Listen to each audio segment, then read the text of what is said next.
Okay, so now we're ready to embark on our adventure of creating a real site for a real client. In my case, I approached a local restaurant called David Chu's China Bistro, and we're going to be building a restaurant website for them.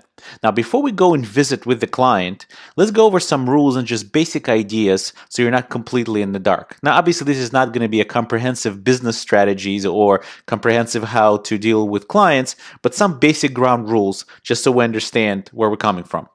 And the first concept that you need to remember is that most clients have no idea what they want. It's not that they're ignorant. In fact, they're very smart about their own business, but they certainly usually have no idea as to what they want on the website and how the whole thing works. So it's really your job to ask questions, and most importantly, the right questions to help the client figure out what it is that they want and kind of communicate that back to you. A great way of doing it is if you bring some website examples of similar businesses that already have websites and have the client react to those websites. So you could show them a couple of websites and see, do you like this? Do you like that? What do you like about this? What do you not like about that? Once you get enough of these examples in front of their eyes, you'll start getting a feeling as to what they will be satisfied with, but also what they actually are looking for for a website and their own product. Now, as a general rule, every single client is going to want to put a lot of information on the page. They want a lot of information about their business, and it makes sense, right? Because there's a lot of things that you should know as a customer about their business. A lot of it is very important, and they'll tell you that this is also important. I want this very much, in bold and upfront, and this is also important, but I want it on the side, and some more things are important, and this is important, and that's important. It's a very important reminder. It's all going to be very important, and that's a pretty usual approach of clients, and it's perfectly human. The only problem is that when everything is important, nothing is really important. So again, it's your job really to encourage the client to follow a very simple rule. Less is more, right? The less information you put up, the more impact that information will get. So the point is you should encourage your client not to cram information on a website. In fact, what you should try to help the client do is identify that crucial information, that most important information that has the most punch to it, and not just cram every information there is to know about the business. Another quick tip I would love to share with you is the fact that you should always try to find a way for the client to invest in the project. And this is especially true if you're doing this for free just to build up your portfolio. The client needs to feel like they have some skin in the game as well. If they don't, what is going to end up happening is that you're going to be some side project that they're really not going to pay much attention to, and you're going to spend and invest all this time of your own and not necessarily get much of cooperation from their side.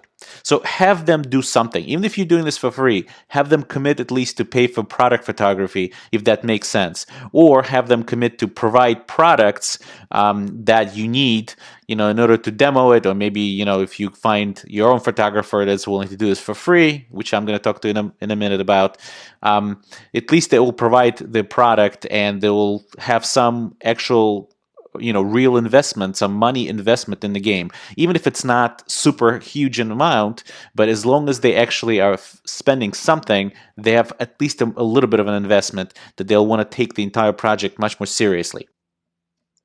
Another important rule is make sure that you have the client designate one person responsible for decisions. If you don't, what's going to happen is that this person is going to tell you, no, really what we want is this way, and the other person in the business is going to tell you, we want something else differently here. If you have one person, you could always tell the other people that are suggesting things that it's a great suggestion, and I'm responsible to this particular one person, and I'll bring that suggestion to that person, and if that person, approves, I'll be more than happy to incorporate it.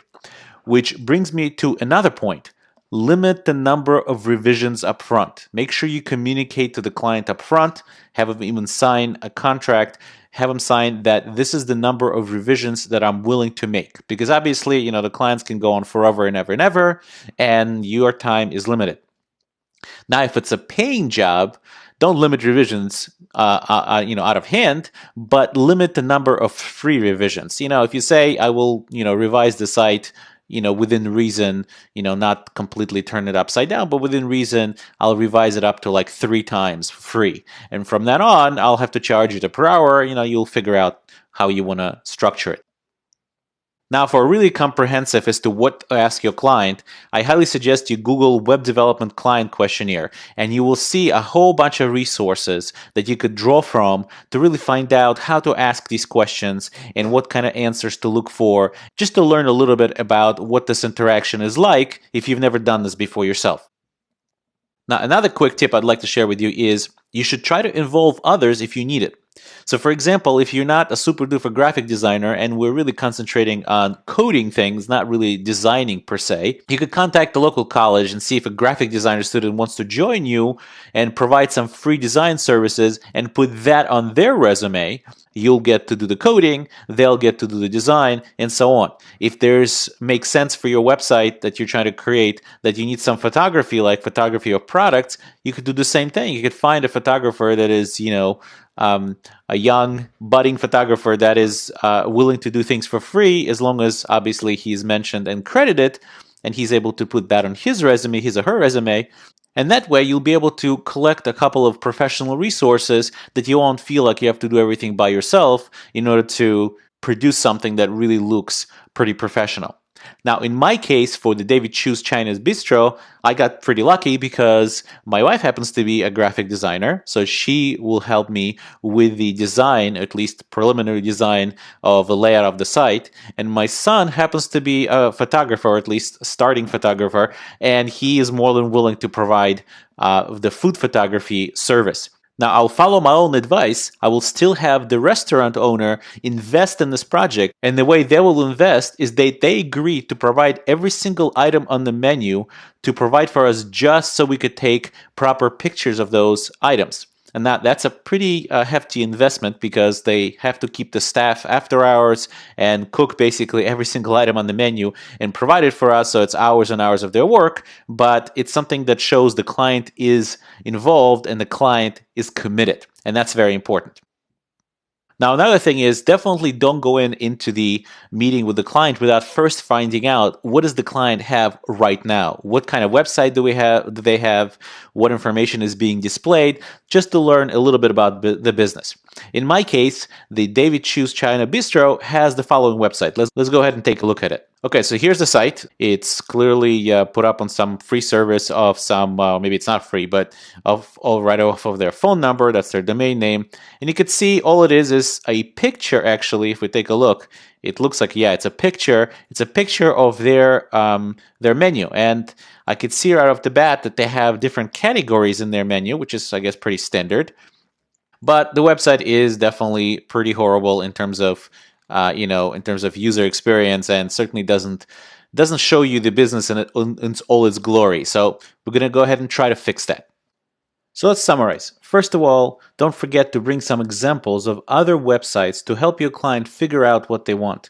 It's very often that the clients really don't understand what it is they want themselves, and giving them some examples will help generate a discussion and kind of a direction as to where they really want to go.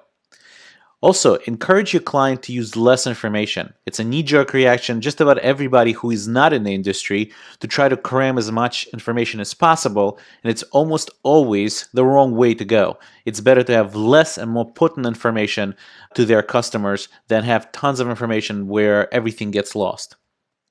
Figure out a way that your client should invest in the project, whether they pay you a little bit, whether they upfront commit to paying for something, whether it's photography or providing their product, but it's got to be something that they have, as they call, skin in the game, so they will take this project seriously as well. This is especially true if you're doing this for free just to kind of build up your portfolio. Very important thing to have is that the client should designate one person as the decider of what things to have on the website or what not things to have on the website, and just really everything about the project. If you have more than one person, chaos will start, and you're going to spend way too much time dealing with things that have nothing to do with coding and nothing to do with the website, but just managing these relationships that really shouldn't be there to begin with. Just have the client designate one person to be the final decider. Also, limit the number of revisions. Don't let the client keep constantly revising and revising and revising. So if you're doing this for free, certainly limit it to something reasonable, like 3 times. But if you're doing it for pay, then limit it to 3 times for free, and then anything additional the client will actually have to pay for. And another thing is involve others to help you produce a great product. It's rare to have one person kind of have it, know it all, do the photography, do the product photography, do the layouts and designs. Involve somebody else and have them help you, and you'll get to concentrate on the coding. Next, let's go visit the actual restaurant, meet the owner, and figure out what they want for a website. What does that mean? Field trip!